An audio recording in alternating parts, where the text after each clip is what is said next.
When Maxi Kleber re-signed with the Dallas Mavericks on a 4-year, $35 million deal this past summer, many people were surprised and confused to say the least. I mean, most NBA fans legitimately had never even heard of Kleber. But Maxi is actually really good and well worth the money. Kleber began his professional career in his native country of Germany. After going undrafted in the 2014 NBA draft, Kleber briefly moved to the Spanish League before returning to play for German giants Bayern Munich in 2015. After 2 very solid years with Bayern, Kleber finally moved to the NBA at the age of 25.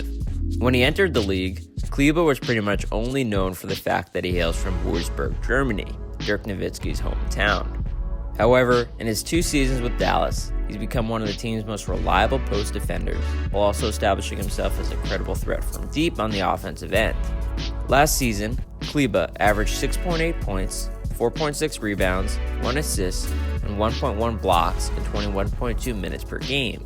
He also shot 45.3% on field goals and improved to 35.3% from beyond the arc. He also took an impressive 3.1 three-point attempts per game. In his debut campaign the season before, he shot just 31.3% on 1.8 attempts per game. Last year, Kleber ranked 18th in three-point percentage among players 6'10 or taller who attempted 3 or more triples per game. Further, he had one of the team's best defensive ratings at 109. He swatted 78 shots in his 71 games played. That is special in the NBA. Only 33 players averaged 1 block per game or more. Kleber was 29th in the league despite playing only 21.2 minutes a night. This year, Kleber's 2.5 blocks per 100 possessions ranked 25th in the NBA among those with at least 40 games played. His shot blocking ability is special. Players like Maxi Kleber who can protect the rim and hit threes consistently don't grow on trees. Of qualifiers who took 2.5 three-point attempts per game, only 10 players averaged 1 or more blocks per game while shooting 34% or better. Among power forwards last season, he ranked 10th in defensive real plus minus and 4th in defensive player impact plus minus. With his IQ and knack for being in the right place at the right time, he's provided more than just a presence at the rim. He also ranked 5th in 538's new defensive metric called Draymond, used to rate defensive player performances.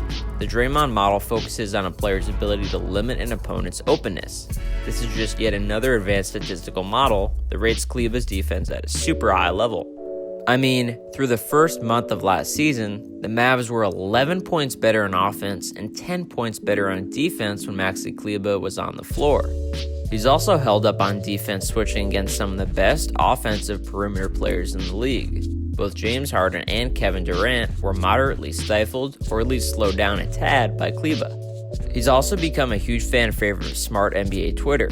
Very smart NBA analysts such as Nate Duncan, Cole Zwicker, Danny LaRue, Sam Vecini, and Kevin Pelton have all expressed their love for Kleber. And it makes sense. He's literally a perfect modern NBA big man. Stretching the floor, protecting the rim, and switching on defense are the 3 most important things a big can do. An NBA big has to do at least one of those things, ideally 2 of them, and in a perfect world, all 3. Kleber can do all 3, and he's one of only like 5 guys in the entire league that fits that bill. Oh, and he's making less than $9 million a year. The Mavericks already have a pretty full front court. They questionably spent a lot of money to re-sign Dwight Powell and invested heavily in Kristaps Porzingis. Therefore, it doesn't look like Kleber will shoulder huge minutes. Realistically, you should look for him to get about 20 minutes a night again. While that's a little less than what I would ideally like, I'm still super confident that Maxi will make the most of his opportunities. When he enters the game, the Mavs are better. It's as simple as that. Outside of Dallas, Kleber has been one of the best kept secrets in the league for the past 2 years. That deserves to change because Maxi is just too good. Comment down below. What are your thoughts on Maxi Kleber? Who do you think is the most underrated player in the NBA? Share the video with your friends and leave a like if you enjoyed. Feel free to subscribe to the channel and follow me on Twitter and Instagram @RespectThePoint. That is all for this video. Thank you for watching, and goodbye.